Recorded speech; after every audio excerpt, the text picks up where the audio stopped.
Let's start by exploring Malinowski's premise. He argued that in its most basic and primitive uses, language isn't just about communication in the traditional sense. Instead, it acts as a link in coordinated human activity. Essentially, language helps us work together and organize our actions more effectively. Now, moving on to the distinction between action and reflection. Speech, according to this view, is primarily a mode of action. That means when we speak, we're often doing something rather than just thinking or reflecting. For example, when you tell someone to move a piece of furniture, like saying to you, "Up a bit," your words are directly controlling physical activity. Contrast that with giving a lecture, which aims to influence thoughts and ideas. So, the core idea here is that much of speech is about action.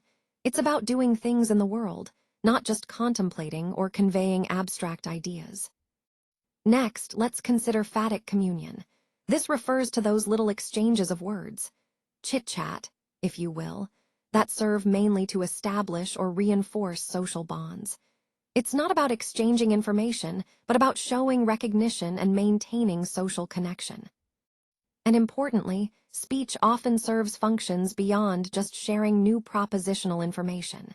It can be used to express emotions, to build relationships, or even just for its own sake. Think of tongue twisters or playful language.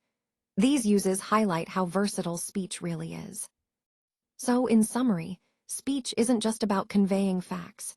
It's a mode of action that helps us coordinate, socialize, and express ourselves in many different ways. Let's take a closer look at performative utterances. These are special kinds of statements where the act of speaking is actually performing the action itself.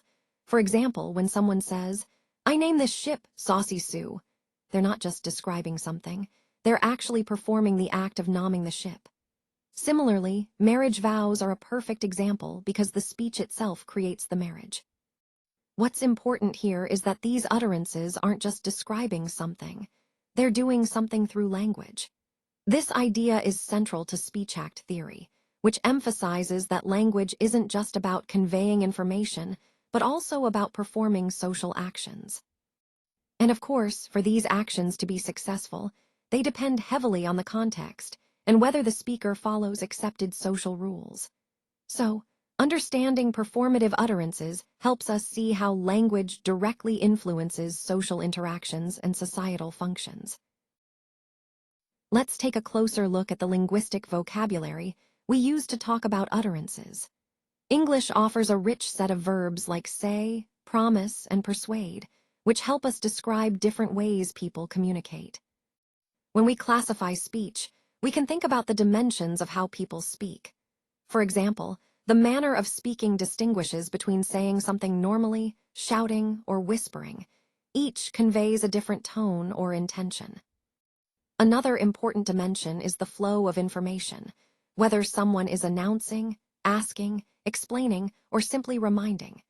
These moves shape how the message is delivered and understood. We also consider the source of the words.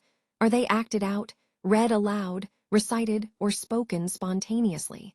This helps us understand the context and authenticity of the utterance.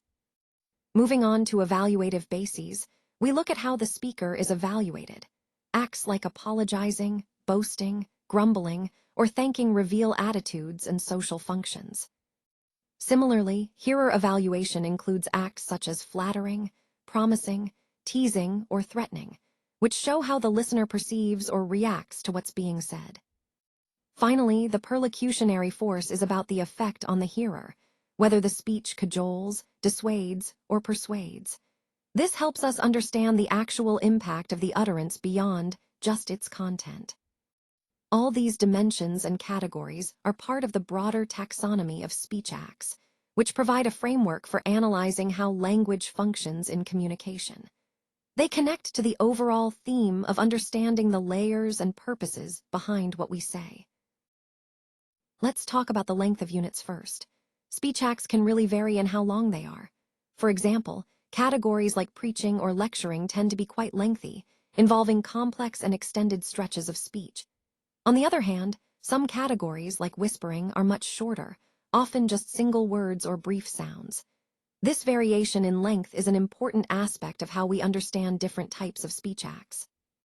Now, moving on to combinatorial bases. Many categories of speech acts aren't defined by just one feature. Instead, they combine multiple bases.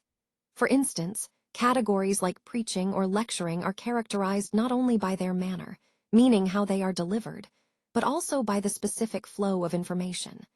This combination helps us understand the complexity and diversity of our communicative behaviors. Next, there's the idea of coordination necessity.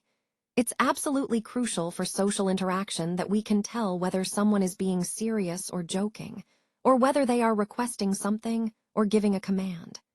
Recognizing these distinctions helps us coordinate effectively and interpret each other's intentions accurately. Then we have systematic variation. People's behavior isn't random. It varies systematically according to the specific speech act they are performing. For example, the way someone asks a question differs from how they make a statement or issue a command.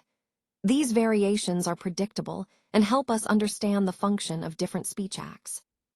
Finally, let's touch on philosophical terminology. Philosophers often use terms like illocutionary and perlocutionary forces to describe aspects of speech acts. While these terms are useful, it's important to remember they only cover a small subset of the many categories recognized in natural language. Language is rich and varied, and these terms are just part of the bigger picture. Overall, what we're seeing here is that structural and pragmatic variability plays a huge role in how speech acts function and are understood. These differences shape our interactions and help us navigate social life more smoothly. Cultural concepts, such as speech act categories, are deeply rooted in the societies they come from, and they can vary quite a bit across different cultures. For example, certain verbs like baptize or christen carry very specific meanings tied to Christian traditions, showing how language reflects cultural practices. Linguistic socialization plays a crucial role here, because we learn the types of speech acts and the rules for performing them as part of our social development. It's not just about vocabulary. It's about understanding how and when to use certain speech acts appropriately in our community. Observational learning is also key. Children and outsiders pick up how to perform acts like ordering a meal or greeting someone by watching others. It's similar to how we learn grammar or vocabulary, through watching and imitating. Finally, sociolinguists highlight that different languages have their own classificatory systems, ways of categorizing speech behaviors, that reflect what each community values most in how they communicate. All of these points emphasize that language isn't just about words, it's about cultural significance and social behavior. These concepts help us understand how language functions within specific cultural contexts, shaping how we connect and communicate with others.